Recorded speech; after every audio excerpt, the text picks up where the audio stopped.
All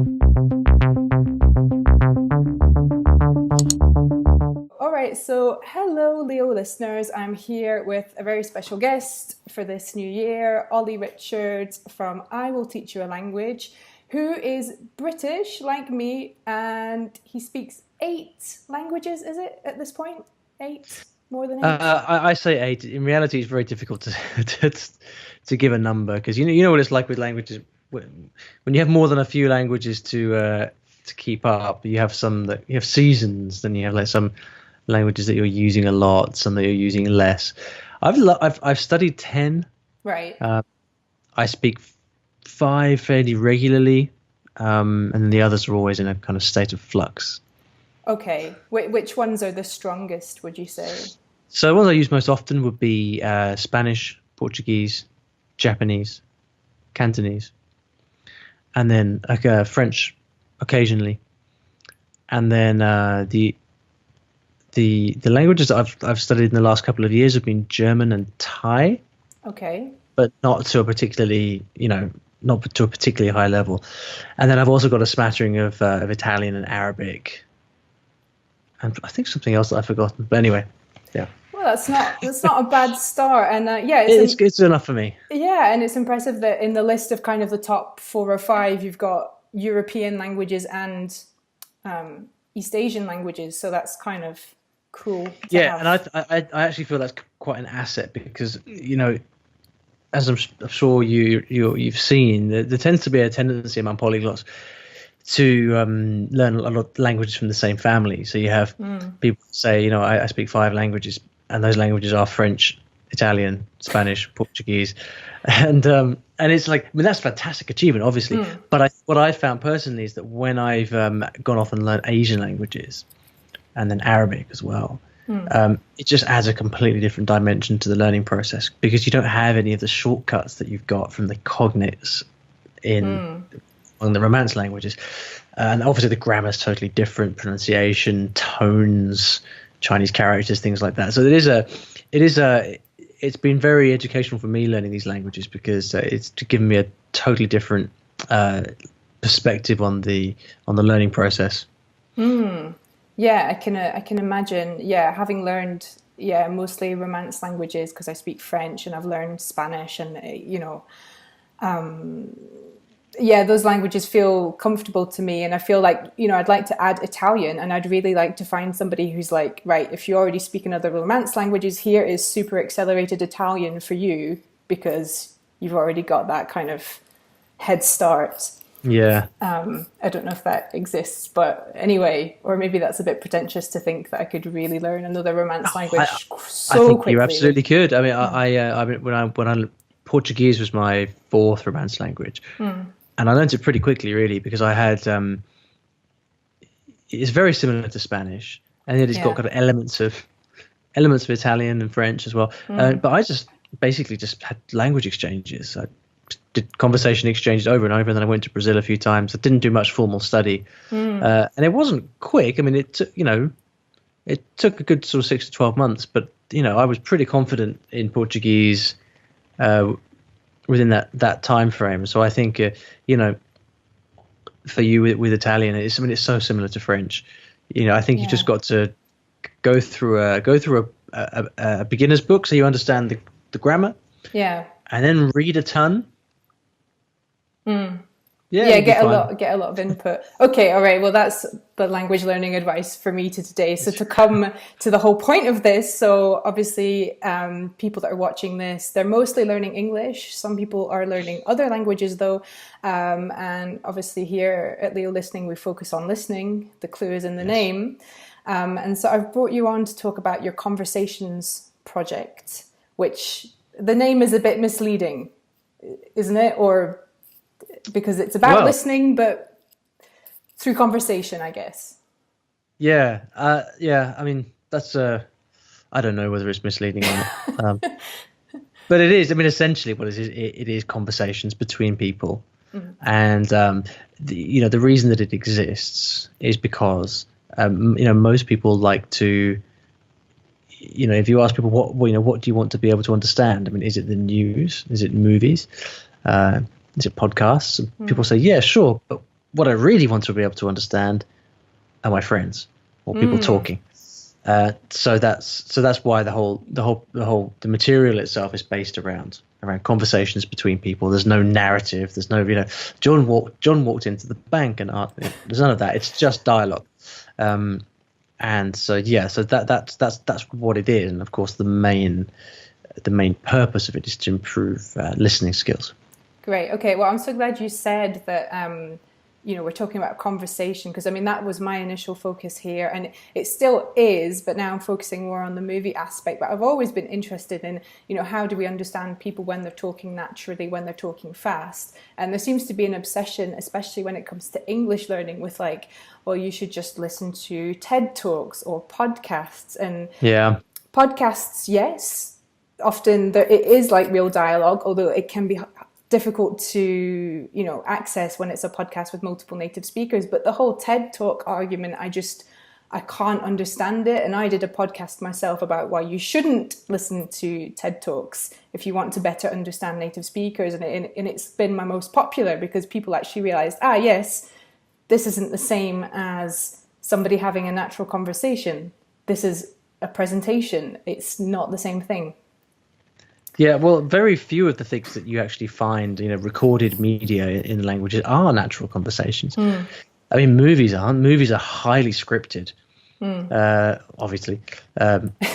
Depending on the director to a certain extent, but okay. Yeah. But most of the time, most movies that people watch are going to be very scripted, and usually the more highbrow the content, the more scripted it is. I was just watching The Crown on Netflix last night. After hearing about it for so long, I thought, okay, I have to watch this now. And I mean, this is like prime TV, super popular. Everyone's talking about it. Can you imagine for an English learner to watch that? I mean, it would be impossible. The vocabulary, the accents are outdated. The vocabulary is very specialized. The grammar is extremely formal. I mean, it's no good at all. Now, if you are already an advanced English learner and you want to, better understand the culture and learn about English history, and you can already understand most of what you hear, then sure, why not? But for most people, that kind of thing is just not good. Now, I mean, conversations like this are very natural. So that's something. But then a lot of single person, monologue type podcasts are not very natural. They're often prepared. You can't talk to a microphone the same way that you speak to another person. TV news has nothing to do with the way that people normally speak. YouTube, people are intentionally exaggerating the way they speak for effect. Very true, yeah. It's really difficult just to hear a couple of normal people talking. It really is, even for English, and sometimes I'm like, for the love of God, people, the internet is in English. Just go look at what you're interested in, and you'll find a video, you'll find a podcast. Like, you don't have to watch the news, you don't have to watch TED Talks. But it's true that, there are all these kind of particularities, like you say, the really kind of exaggerated, over the top YouTubers, or the news, which is a really particular type of speech, or a podcast monologue where it's essentially someone reading something written. You're right. It is hard to find really good dialogues, or when you do, they are very, very basic, right? Like beginner dialogues. Right. Like, and this is good morning, madam. Sort of. John, an American man, sat down next to Junko on the train, that kind of thing. So I mean, this is the whole reason that conversations exist. This is why I made it in the first place, because for most people, you've got your beginners textbooks where you've got your simple dialogues with the audio recording, which are very basic, and then you've got your native level stuff. You've got movies, TV. But there's very little in between. I mean, I think for English, English learners are probably spoiled actually on the whole compared to other languages, because it's such a big industry. You can probably find more stuff, but more stuff doesn't necessarily mean good stuff. And so I think it's as always, like all the things that we've talked about, podcast, movies, TV, all of this stuff. I mean, none of it's bad. I don't think we could say you shouldn't listen to any of this stuff. It's always like a question of, for me, the question is always, if you want to learn a language quickly, then what's the best way to use your time? You can use anything, any kind of material. But what I found is that the better material you find and choose, the quicker you're going to learn. And it's as simple as that. So it's always a question of what's the most efficient way of using your time. And what I found was that there really just isn't enough material out there at an intermediate level that is entertaining, that's at the right length, that's at a natural speed, that has all the learning resources you need, like transcripts and translation and things like that. And so it's a real problem, and hopefully I'll close the gap slightly with conversations. But it's only one thing, and we need a lot more, really. Maybe that's where you come in. Yeah, because have you done? I think people have asked you about English, but does it exist for English? No, it doesn't. I didn't make an English one, and there's a few reasons for that. I mean, partly it's because my audience is not my people that follow me. The main sort of segment are not English learners, although I do have a large number of English learners who follow me, especially on the podcast or on the blog, and it's increasingly so.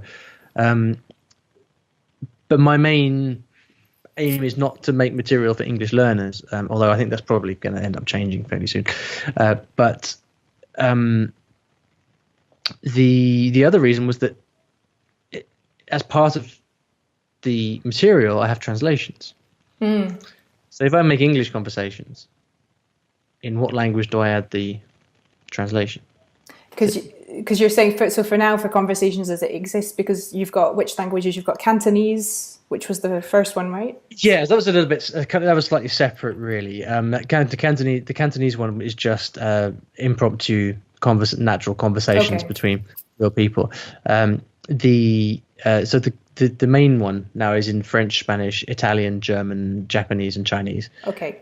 And so in each one, you have the material in that language, and then you have the transcript in the language, but also the English translation. Okay. So if you get stuck, there's help. Right. Yeah, of course. Now, if I make the English version, in what language do I add the translations? Yeah. It would have to be every language, really, or else, or more likely, have no translations at all, which is not ideal because, I think it's important to have the translation there. So it would be a possibility, perhaps, to create versions in different languages. So English conversations for Italians or English conversations for French. But the basic problem is then for me, like I don't think I have enough sort of size to make that worthwhile, because it's a very big project, and creating material like this is extremely expensive, and so I have to be systematic about how I sort of approach stuff. So one option would be English conversations without the translation into other languages. I already have the material, actually, because the original story was written in English. Right. So, okay. So it is already there. It's just a question of pulling the trigger. Yeah. Okay. Yeah, I can see that it's slightly more complicated, and there are different levels of complexity that come along with making that decision. Because did you use like professional voice actors for it, or did you just get a bunch of French speakers, a bunch of German speakers together who you knew? How did it It work? was a mix. So there are 6 characters in each language. Okay. So the challenge for me was I had to find 36 people who were all free on the same day and who could all come to do it at the same time. And even in somewhere like London, that was a challenge. Right. I paid people as well. So people were paid for all of this. That's 36 people to pay and to organize. And so the people who do it, there are some voice actors in there. So the Japanese version, for example, has 2 or 3 professional voice actors. But they are most of the others are they're not professional voice actors. They're just native speakers who enjoy this kind of thing. And so I was very careful to select people who understood what we were going for and who were able to follow instructions. You know, I was very clear that I wanted people to speak at a fairly natural speed because the dialogues themselves have been slightly simplified. You know, they're not. It's not like watching a movie. They have been controlled for level. They're quite carefully controlled to be at a kind of B1 level. So the challenge, the challenge in terms of vocabulary is controlled, which makes it easier to understand. And what I wanted was the audio to be at a realistic speed, because then that's where the opportunity to improve your listening skills actually comes in. You know, when you can deal with the language. Now let's see if you can handle the language spoken at natural speed. Yeah. And so I did my best to get people who understood that and were flexible and adaptable. And I think for the most part it works really well. It was quite eventful, all the recordings. You know, there were some people who got very nervous and I had to kind of coach them through it. But it was a really, really fun experience, and you know, so far the reaction has been great. So I think everyone did a good job. Okay, good. No, I'm glad that you decided to focus on kind of, making sure that vocabulary wasn't the difficulty, and actually, but how does this vocabulary sound when it's spoken naturally? Because, I feel there's a real obsession among people about, well, you know, if I just had 10,000 words in my target language, well, I would understand everything. And people will really cling on to this notion of vocabulary as if like it was, it was the only explanation for what they're struggling with. And then you hear things like, oh, well, when I put on the subtitles, I know all the words. So what's going on there then? And I think people don't realize the extent to which words, and even we all do it in our own languages, you know, there are words that we pronounce 20, 50, 100 different ways, you know, depending on who we're speaking to, how fast we're speaking, the words that come before, the words that come after. So I think, it's great if the focus is more on how they really sound rather than what the words are, because probably most people will know them and they have the translation if not. But one of the interesting things that came up when we did the first testing of the material back in March, April of this year, one of the things that came back in feedback from people was that they said that Olly, it's great, but we want even more slang. Even more colloquial language, because typically like slang and colloquial language you would consider quite hard, right? So I wanted to not put too much of it in there, because otherwise it would be too I feared it would be too difficult for people. But it's great that we did the testing, because people turned around and said, look, there's a danger that this becomes a little bit too much like my boring old beginner's textbook. So I want some more natural language. And so we actually went back and rewrote it, and we put even more colloquial language in there. And then one of the instructions to the people who the specialists who created the different language versions was, look, on the whole, we want to aim for most of this text to be around a suitable for A2 B1 level, but go with the story. And go with natural language. So if there is a situation where someone would really just say one thing, then use it, even if it might be out of the, you know, a little bit harder or something. You know, don't shy away from using the occasional difficult word or expression if it is very natural and fits well into the context. And that's something I always try and do. I try to do the same thing with my short story books. It was, you know, very much like, let the story lead the language. Don't let the sort of CEFR level tail wag the language dog, if you know what I mean. So now I've probably lost most people with that. But you know, like we as teachers and the whole language industry in general has an incredibly reductive approach to everything. So like let's shoehorn everything into categories, let's label it, let's classify it. But the real world's not like that, and people. You know, the more that we try to be controlling of what people are exposed to, the more we end up just sanitizing everything and and depriving people of the real thing that they need in order to improve. This is very true. I can't remember who said it, but somebody in the English language teaching world said something about that he or she didn't understand why phrasal verbs are kind of ring fenced, so like separated off as this kind of like really special, like toxic vocabulary, like do not touch until your advanced level, which doesn't make any sense because, you know, when you're learning to use the present simple and speak about your daily routine, you're going to say, I get up at whatever time, or you're going to use a verb with a preposition, like, because it's just what we naturally say. And I think, sometimes there is a tendency to sort of panic about these things and, make them scarier than they actually are, because we think, that's for later, whereas often you do need complicated things sooner to be able to express what you want to say. Yeah, I think in reality, most books, most schools, most teachers, that they don't kind of sit back and have this the big picture in their minds when they are choosing what material to provide or what way to teach, and with good reason. Like, people are busy; they have they have lessons to teach and books to write and things like that. But I think it's also part of the problem. The whole the language teaching industry is its own worst enemy in many ways, because there is, given the scale of the industry, there is a need to produce more and more and more. You have to write curriculums for classes. Publishers have targets to hit, which means creating new books. And there's nothing worse than these big kind of dictionaries of phrasal verbs and stuff like that, and advanced English vocabulary. 1,500 words in a single book with definitions. I mean, that stuff it has its place, and it can be very useful if you know how to use it. Frequency dictionaries, for example, can be extremely useful.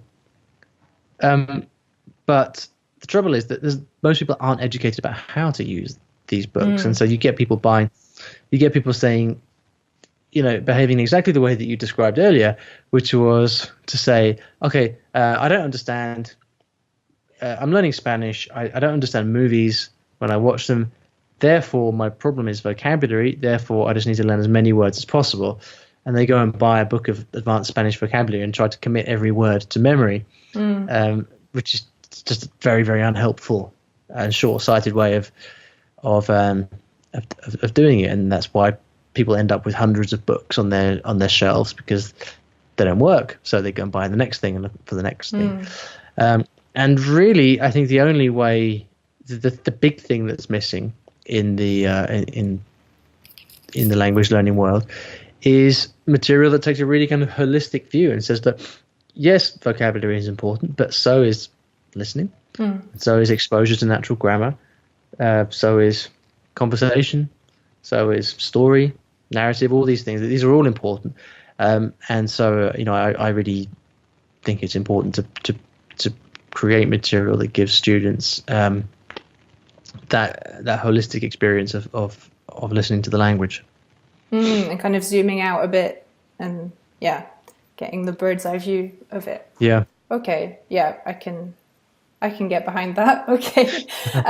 You've said on your blog that you used to think that the most important skill in learning a language is speaking. I don't think you're alone. I think a lot of people, learning a language for them equates to being able to speak it. Now, obviously, with conversations, if you've put it together, it's that you realize that listening also has its place. So, I mean, why do you think it's important to focus on listening just as much, or if not more than speaking, to learn a language? Yeah, I mean, these discussions are slightly academic in a way, aren't they? Because obviously speaking is important. Of course it is. And obviously listening is important as well, as is reading and writing. I think writing is probably the one skill which you could probably say is slightly less immediately practically useful than the others, simply because we don't have to do much writing these days. Which is not to say that writing is not important, but you get the idea. The reason is that for me, I mean, I always focused on speaking first, and because I wanted to be able to speak, like most people do. So it made sense to focus on speaking. Now, when I was learning Romance languages, this wasn't really a problem because when I wanted to, for example, with Spanish, my third language, when I wanted to learn Spanish, I just kind of studied how to speak, got some books, went through them, made some friends, talked to them, and through lots and lots of speaking, what happened was in my conversations, I would also listen a lot, because when you're having conversations, you also get to speak, get to listen. So there was a nice correlation there between the amount I was speaking and the amount I was listening. And because Romance languages are relatively more straightforward languages for native English speakers, and I was on my second or third by that point, so I had an advantage anyway. My listening came naturally because of the amount of exposure I had. Now, the same did not happen when I learned languages from other families. So what I found with the Asian languages I learned, so Japanese, Cantonese, was that I could learn to speak fairly well. My listening would still be nowhere. Right. And I realized that brings with it all kinds of problems. For a start, when you don't understand, it makes it difficult to keep learning to speak, to keep improving your speaking, because the single easiest way to improve your speaking is to be able to listen. Because then when you can understand conversations, movies, radio, TV, things like that, you pick up new words, you improve your understanding of grammar, and so as a result, your speaking improves. Now, with Asian languages, bear in mind that you can't read at the beginning. So True. you can't read Japanese or Chinese at the beginning. So reading is not an option. So listening is the only skill you've got. And what I found was that I was sort of learning to say things, learning to speak, but my listening would just lag massively behind. And just speaking and having conversations with people wasn't enough. I couldn't cover enough ground because there was too much new stuff to learn. With these unfamiliar languages, you've got very few cognates, so you have to learn every single word new. The grammar is very, very different from English or Romance language, Germanic or Romance language grammar.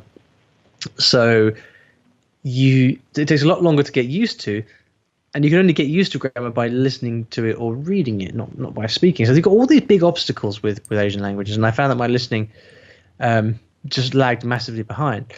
And so it was only when I really started focusing on listening that I just noticed an explosion in all the other skills. Because as soon as I could understand, then everything else basically improved as a consequence. So I'm focusing much less on speaking in the languages I'm learning now. I'm spending a lot more time on listening and reading.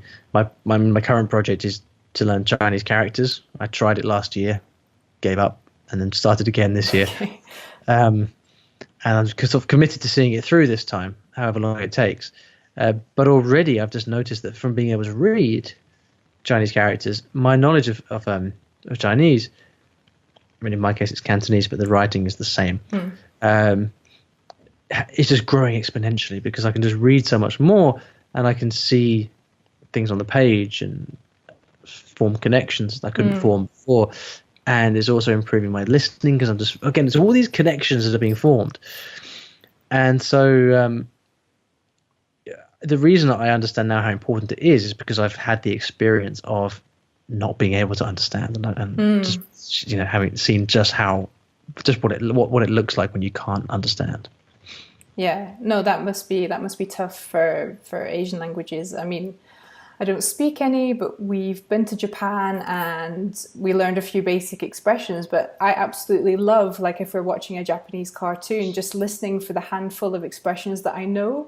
That's so rewarding for me to be able to catch like someone saying "so desu ne," "dozo," "arigato," whatever, just like really basic words. Yeah. And I know my boyfriend got really excited on the train because he was looking at the names of places come up in English and in Japanese, of course, and he was starting to note down characters, and he was like, "Oh, that one means this," and it's nice when you have those initial building blocks. But yeah, like you say, if you have nothing, if you're looking at a page and you get nothing from it, then how can you form connections? How can you notice the language that you're working on?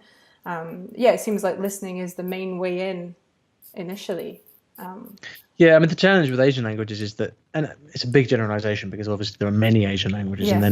they're not all the same. I mean, Indonesian is not the same as Japanese.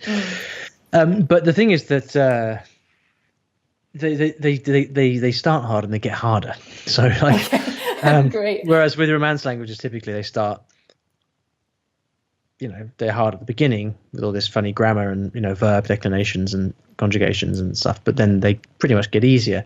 And when you reach advanced levels, the vocabulary is almost all the same because of the Latin roots. So complicated technical vocabulary in Spanish is probably the same as it is in English. We can recognize it at least. Yeah. Whereas with say Japanese or Chinese, it gets harder and harder because the vocabulary that you need to learn in order to keep improving becomes less and less frequent, and low frequency vocabulary that has no relation with your own known languages is just incredibly hard to learn. And so many people find that in the case of Japanese, it's just as you described. They get very excited at first. They start to spot patterns, and you expect it to get easier, but it doesn't.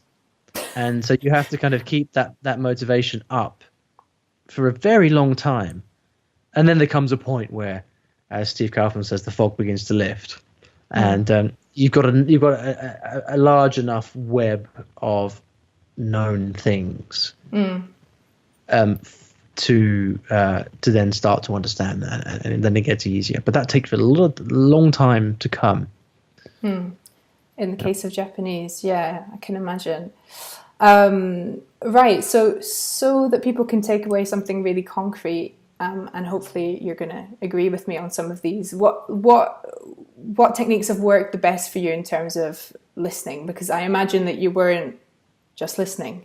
Or what kind of specific listening tasks were you doing when you were learning these Asian languages? Well, it really depends on the stage that you're in.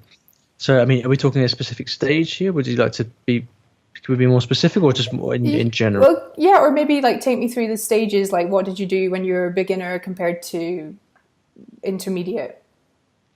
Okay, so at the beginning, your basic problem is you don't know anything, which means you can't go off and practice your listening skills because you don't understand any words. So at the beginning, you've just got to build this foundation of vocabulary. You've got to learn enough words. And the best way to learn vocabulary, again, it depends on the language, because in some languages you can, you'll just there are cognates, you can learn it quite quickly. But often in lots of languages, the basic stuff is actually very different. If you compare simple verbs like to go or to be in French and Spanish, for example, they're quite different. So it depends on the language, but basically you need to learn, you need to build a core of vocabulary as quickly as possible. And you can do that in different ways. I mean, some people just like to sit down and memorize stuff. What I tend to do at the beginning is I like to start with a textbook with lots of dialogues, and I simply work my way through the textbook, and I focus on listening and reading to the dialogues,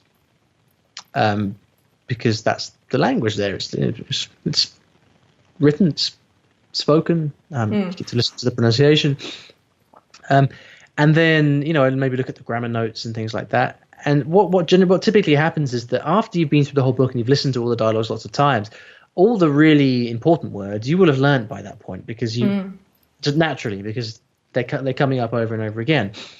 So the challenge is to really get to that basic level. And I think depending on the language that you're learning, you might get there sooner or later. I mean, like I said, for me with Romance languages, it was fairly quick. But with Japanese and Cantonese, it took a long time. But then I'm always learning as well. So I think if I were to start a new language tomorrow, then what I would be focusing on doing is to get that textbook, work my way through it, spend almost all of my time listening and reading to the dialogues, and just noticing as much as I can about what words mean. Now, I probably wouldn't be memorizing very much. I might use flashcards for some basic stuff that I just need to get my head around, but pretty much I'm just going to be listening and reading. And then the challenge is to get to a point where you can then start reading and listening to more interesting content. So this is the sticking point where most people get stuck, because imagine you're learning enough vocabulary so you can understand enough, and then as soon as you can, you want to start to read and listen to stuff that you find interesting, whether that's magazines or instruction manuals or short stories or whatever it is. But if you start doing that too soon, you're just going to get frustrated because there's too much you don't understand. So you really just have to keep building your vocabulary as much as you can. And the role of listening in this stage, I think, is just restricted to really listening to the beginner's material that you have. And then you just keep going and kind of have faith that is working. And then soon you want to start to transition to listening to interesting stuff. So that's why I wrote my books of short stories for beginners in different languages, so that you can actually start to read interesting stories earlier than you might otherwise be able to. So you can listen and read, and that helps you, again, then the vocabulary that you're learning is just exponential, because you're just reading for fun, so you learn vocabulary naturally. And then you just gradually transition over to listening to stuff that you're interested in. So like yesterday, for example, I was listening to I found out about this political talk show in Spain called La Sexta, which is where you just get people on different sides of the political divide just basically shouting at each other. And it's really fun. And so now because my Spanish is fairly strong, so I can sit and watch a YouTube video whilst I'm cooking or something and get a lot out of it.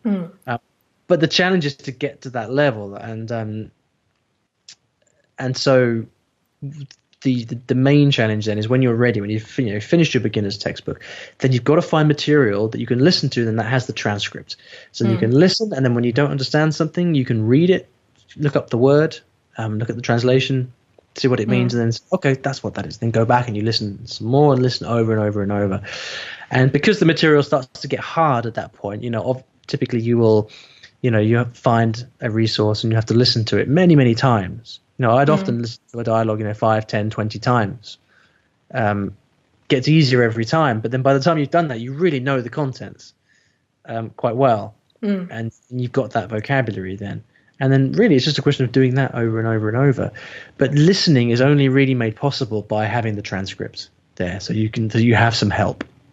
There's nothing worse than listening to difficult audio with no help. It's a waste of time.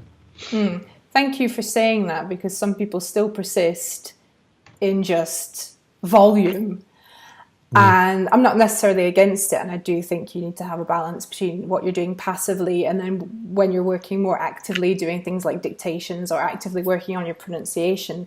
But I think, just listening to masses of passive stuff where, like you say, you can never go back and check. You never understand. For me, the big thing is you don't know what you don't know, because you've never diagnosed what the problem is. So you end up forming conclusions like, oh, well, I don't have enough vocabulary. But how do you know when you can't verify the content of what you've just listened to? Yeah, so I'm glad you mentioned that about transcripts. I think there's a lot of skewed stories and examples out there, or a lot of examples out there and kind of anecdotal stories that kind of skew the perceived best method, as it were. Because a lot of English learners, they grow up in a world where they're expected to learn English. And so, across Europe, you're expected to learn English as a kid, which means people are exposed to English from a very young age and spend a long time, often will spend a long time learning it at school. If you live in Northern Europe, you'll have your TV will all be in English and subtitled in so you'll be listening to it from an early age. And so I often come across people that say, I learned English just by watching Friends. And people are very, very blasé about that. They're kind of the number of times I've seen comments like that on my website. I just learned English by learning Friends. So just watch loads of TV. But that's just failing to spot all the other things that happened in their life, and also the sheer amount of time that they'd spent doing it. So, whilst I have no doubt that there are people that grew up and throughout their teenage years just did nothing but watch Friends and learned English as a result of that. My question back to them would be, well, okay, how many years did it take you, and how many hours did you actually spend watching Friends? And if you added all that up, you get the answer is like, well, they started teaching me English at school when I was 5, and I watched TV every night for 10 years, sort of thing. And was very motivated to learn because I wanted to go to university, wanted to move to America or something like that. There's like a huge number of contributing factors. So it's an error to like from that to then say, yeah, well, the best way to learn a language is just to, listen and watch TV for years. You can do that, but most of us would like a quicker way than just watching Friends for 10 years. Yeah, it sounds like punishment to me. I'm not a big. You can watch Sex and the City instead. It's okay. Yeah, other series are available. That's important. There's not just TED Talks. There's not just Friends. You make a great point because I've been a bit skeptical when people have said, "Oh, I just learned English through watching TV." But yeah, you're right. You have to take into account the whole context. And what I'm finding is, for example, in the Latin countries, Italy, France, Spain, you'll get people in their 50s and 60s who know a lot of English, but they really struggle with the spoken side of it because they didn't have internet. They haven't had access maybe to a lot of listening material when they were at school. They didn't have the sort of rich input from TV dubbed into English because, as we know full well, especially from me from living in France, the dubbing of a lot of programs into French is excellent. And very often you can't even listen to the program in English. It's changing a bit now with digital TV because you often have the option to put a program in English. But some programs are so well dubbed. A really good example is South Park in French is so funny. Really? In French, you can't even tell that it was an English, an American program in the beginning. So there's definitely a disadvantage. And also what works for you when you're 15 doesn't work for you when you're 25, because when you're a teenager you can just sit and watch 3 hours of Friends every night if you want, and your mum will bring you your dinner for you, and something like that. I watched when I was a teenager. I watched tons of TV, far too much.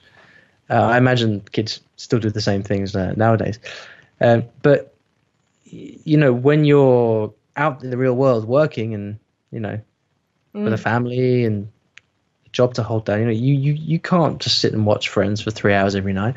So even if it did work for someone as a teenager, you can't deduce a language learning method from that because it's so dependent on your circumstances. It's like people that talk about immersion and say, "Oh yeah, immersion is the only way to learn a language." I just recorded a podcast episode about this. It will come out in a couple of days' time. I think it's a load of rubbish. I think it can work for some people in the right circumstances, but more often than not, immersion is just a very painful, frustrating process that has far better alternatives. The number of people who say things to me, like at school, "Oh, I could speak French if I just lived in France," and the number of expats who've been living in whatever country for 10 years, 15 years, who do not speak the local language. I mean, it's a really common situation. So it's very easy to immerse yourself, but not actually really truly immerse yourself and not learn anything. Yeah, well, I would say it's actually harder to immerse yourself than you would probably think, because most people, if they move to another country with a job, more often than not, they'll be working if the reason they're going is because they don't speak the language, then they're not going to get a job speaking that language, which means they're going to work in an English-speaking environment. They're going to get English-speaking friends. And, if you can't speak the language yet, you can't – local people don't just sit around and talk to you for hours so you can practice your language. They're it's really hard. And there are some people, and again, you've got to watch out for what's called survival bias here, which is it works for some people, therefore it works for everybody. No, it's not the case. Like, there are some people that I knew people in Japan who were really, really social, like really, really just there's certain the kind of person that could just go out and make friends everywhere in any language, and they would go there and they just get in with a group of people, and they would just be speaking Japanese all day, every day, and they became exceptionally fluent very quickly. Doesn't work for me. I'm not like that, and most people aren't like that. So for a lot of people, going to somewhere like Japan and just immersing yourself is an experience that's really fraught with difficulties and ups and downs. And I had a difficult time there. I mean, it worked eventually, but again, the only reason that it worked for me eventually was because of the amount of time I had to put in. I could have done what I did with Japanese far quicker than I did by. Well, I mean, moving to Japan wasn't really a language project for me, but had it been, that I could have learned what I did in 10% of the time just by staying at home and studying for 6 months before I went and doing it properly. Rather than trying to go out and speak to Japanese people who aren't the most gregarious people on earth. There's obviously exceptions, but I'm sure that also varies with the country. How open are people to talking to you? And also lots of people, they can't be bothered with Johnny Foreigner. You don't understand. You have to speak slowly when we speak to you. You don't get the jokes. You can be a pain in the bum for people. Unless you get adopted by very loving people who speak to you nice and slowly as if you were a little kid. I mean, that would be the ideal situation, like having a sort of language mum and dad. I mean that language parents. I've heard that expression before. Like, this does happen, and there are ways to help that to happen. One of the best ways to do it, the best things to do, is to find interests in common, because if you find if you meet people through interests outside language learning, then you're much more likely to have something to talk about. So I took salsa classes when I was in Tokyo, for example, and there I made friends who didn't speak English, but also their motivation for talking to me was because we were dancing salsa together. Yeah. And so that's what we were talking about. And so I learned Japanese as a consequence of that. Yeah. Get off my foot, or that kind of thing. Like, what's your elbow and stuff. Or like, what classes do you go to? Where's the best place to go and dance? All these kind of things. And so like that's the best way to try to get put yourself in these situations. Just look for interests away from language learning, interests in common, because if you can find people that have mutual interests, then the language comes as a consequence. Okay. Often, that's a great way to look at it, and a great way to get the sort of direct access to the language you need. You were talking about shortcuts earlier, so that one seems pretty logical to me, rather than buying the book of 1,000 words, to learn. Some of them probably are useful, but you can. It's ultimately what you need. I think maybe if it's a bit of a truism, but you don't need everything, and some language is going to be personal to you, to your needs. So you almost certainly need less than you think. That's for sure. Okay, that's an interesting one. Yeah, because there's such an obsession with more. I need more words. Okay. Any final thoughts before we finish off? It's so funny to watch how your background has gone from pinky sky to pitch black. I told you it was going to happen, but the light seems to have held up, so you can still see my face. No, I mean, I think we've covered listening, the topic of listening in depth. It's been great. Yeah, it's been good to approach it from that kind of polyglot perspective, and what it's like for somebody whose native language is English, going out and learning languages that are quite distant from your original language. So thank you for bringing on that perspective. So to finish off, where can people find you, and where can they find out more about Conversations?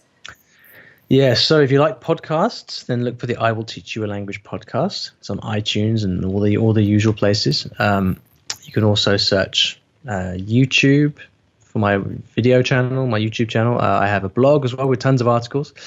And as for Conversations, if you go to iwillteachyoualanguage.com/conversations, then you will find the link there. I don't know what currently happens if you Google Conversations. There's probably a bunch of other stuff comes up, I would have thought. Yeah, it's pretty... on the website, by the time this video goes out, I'm sure it will work. It didn't work for me, the link the other day, but... Yeah, it is.